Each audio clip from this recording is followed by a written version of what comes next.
Alors, dans cet exercice, il fallait construire un diagramme circulaire. Pour cela, on commence déjà par calculer le nombre total de données. On fait pour cela 13 plus 20 plus 29 plus 10 qui donne 72. Ensuite, il faut savoir que la mesure d'angle total est égale à 360.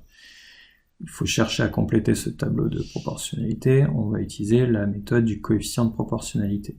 On cherche à déterminer le nombre dans cette bulle. Pour cela, on effectue la division de 360 par 72, ce qui nous donne en coefficient de proportionnalité 5.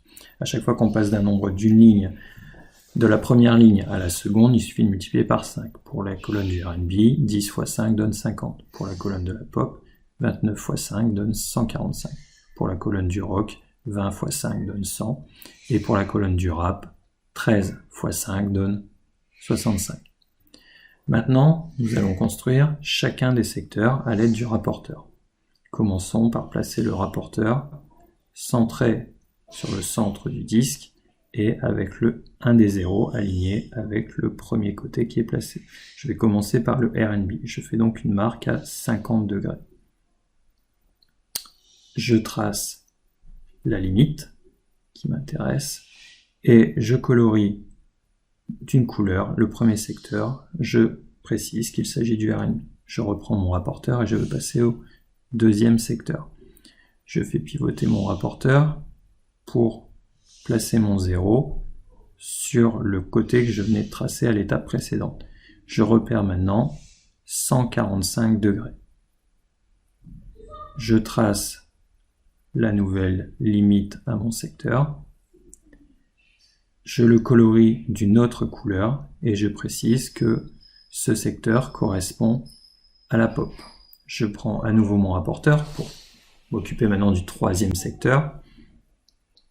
Je place mon rapporteur en faisant coïncider le 0 avec le côté que je viens de terminer.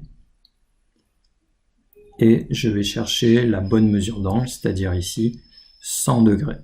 Je cherche 100 degrés sur la bonne graduation. La graduation ici, du coup, intérieure.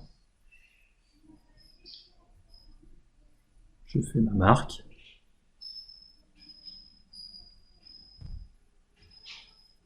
Voilà.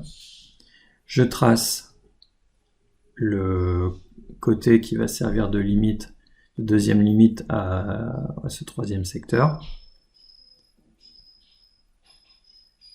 Et je le colorie d'une couleur non utilisée, je précise qu'il s'agit du rock. Je veux quand même vérifier qu'il me reste la bonne mesure, 65 degrés. Bon, normalement, si j'ai pas fait d'erreur, c'est obligatoire, hein, mais ici, je place mon rapporteur. Je vérifie qu'il me reste précisément 65 degrés. Donc, je place bien mon rapporteur. Et effectivement, précisément, il me reste bien 65 degrés, ce qui correspond au secteur du rap. Je le laisse blanc pour ce dernier secteur et je précise qu'il s'agit du rap.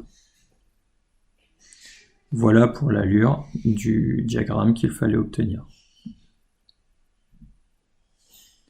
Je passe au deuxième exercice, la deuxième fiche. Ici, il s'agit d'un graphique cartésien. Le premier point est déjà placé. Je vais m'occuper du deuxième. Je regarde dans le tableau. À 2 jours, la taille en millimètres est de 5. Je dois donc placer le point de coordonnée de 5. Je procède de même pour la colonne suivante. J'ai donc un point de coordonnée 3, 6. Ensuite, à 4 jours, la taille est de 7 mm. J'ai donc le point de coordonnée 4, 7. À 5 jours, la taille est de 8 mm. Je dois donc placer le point de coordonnée 5, 8. À 6 jours, la taille est de 11 mm. Je dois donc placer le point de coordonnée 6, 11.